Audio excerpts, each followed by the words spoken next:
Hi everyone, welcome to Eco Learning Classes. This is Professor Geeta Mahesh. Dear students, today we will be discussing with respect to supply side of macroeconomic equilibrium. So this is very important for 6 marks.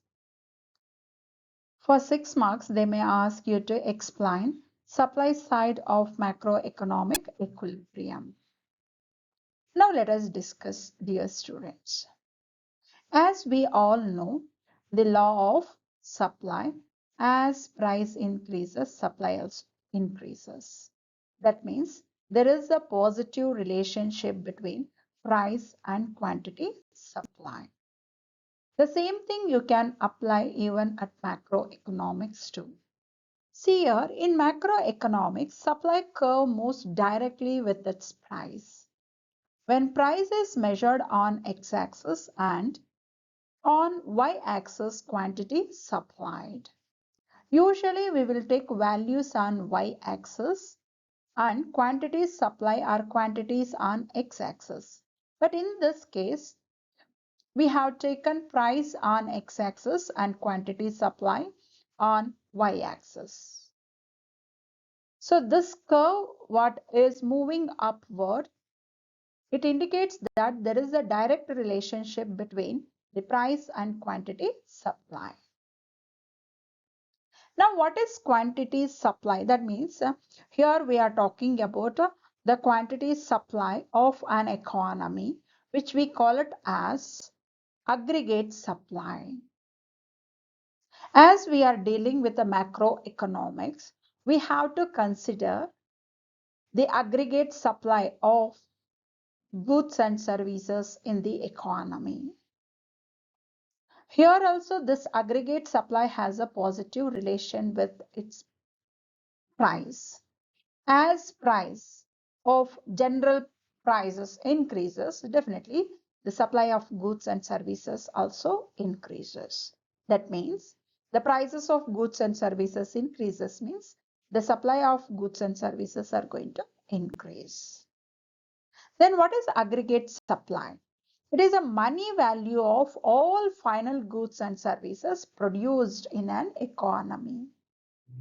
So here, money value of final goods and services produced in an economy, we represent as aggregate supply.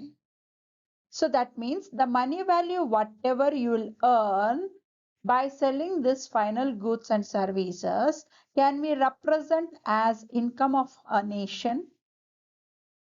When this income is distributed among the factors of production who are participated in the production of these goods and services, then the income either it is consumed or it will be saved. So because of that reason, we have taken here aggregate supply is equal to consumption plus savings, which is can also be written as Y. That means AS or aggregate supply can be represented as Y.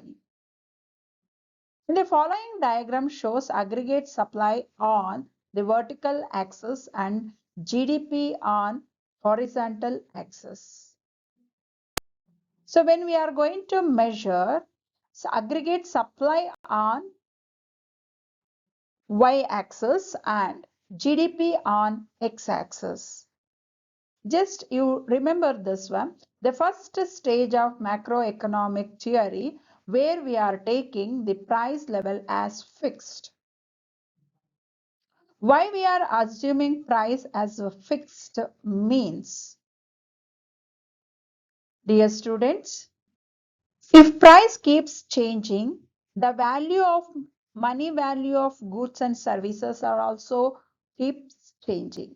So for easy and better understanding purpose, we made an assumption that the prices of goods and services remains constant. So you have to keep this in your mind. In the first stage, the macroeconomic theory, we are taking price level as fixed. Here supply is assumed to move upward or downward, and this is shown by 45-degree angle. So here aggregate supply is moving upward at a 45-degree angle because of unused resources. Why it is moving at a 45-degree angle means there are abundance of resources which is not used completely. So there is a availability of unused resources. So it is moving upward according to the variation in or the requirement of the economy. That means aggregate demand according to the aggregate demand. If demand increases, supply can also be increased because there are unused resources which you can use and you can increase the aggregate supply. If demand decreases, again you can reduce the supply of goods and services. Dear students, in the previous line we discussed that aggregate supply moves upward. It moves at a 45-degree angle. When it moves at a 45-degree angle, it says this is a 90-degree angle. You can see this is a 90-degree. Here you can see this is a 90-degree. And when aggregate supply moves at a 45-degree angle means whatever is measured on x-axis and on y-axis as an equal value. That means any point, anywhere you can choose an aggregate supply. When you extend towards the x-axis, the value of GDP you will get, and when you extend that towards the y-axis, you will get a aggregate supply. That means always aggregate supply is equal to GDP. You have to keep this in your mind as it is moving at a 45-degree angle. And one more thing, what is the GDP? What do you mean by GDP? It is also market value of all final goods and services produced in an economy. So here at point A, when you extend towards aggregate supply, then you'll get a value of 1000. That means AS is also 1000 and GDP is also 1000. If GDP is 0, aggregate supply is also 0. If a GDP increases, aggregate supply also increases. Here you can see it means when GDP is 0, AS also 0. As GDP increases, AS also increases. Suppose GDP is rupees 1000 at point A. The supply also equal to 1000 rupees, which is obtained at the intersection of 45-degree line, the vertical line at A equilibrium. It is shown graphically by putting exact aggregate demand and aggregate supply together. Here in the diagram you can see, dear students, this is 45-degree angle line which we represent as aggregate supply. And we know that aggregate demand will not starts from 0, as at this point we are going to include C bar plus I bar, autonomous expenditure.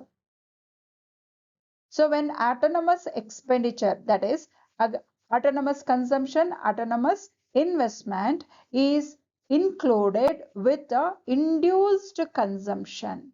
What is induced consumption?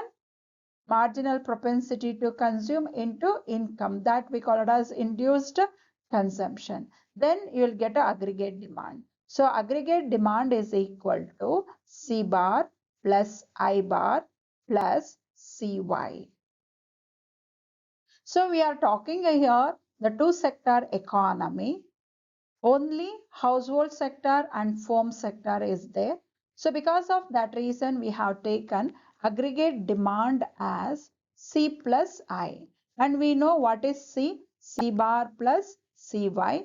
And we have assumed that investment remains autonomous investment. So we have taken I bar. Here you can see that equation. So here what is AS? Already we discussed. AS is C plus S. That is consumption plus savings. And what is aggregate demand? C bar plus I bar plus CY.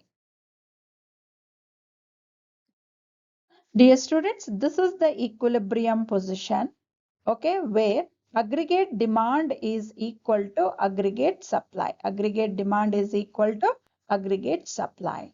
So Y1 is the equilibrium level of output.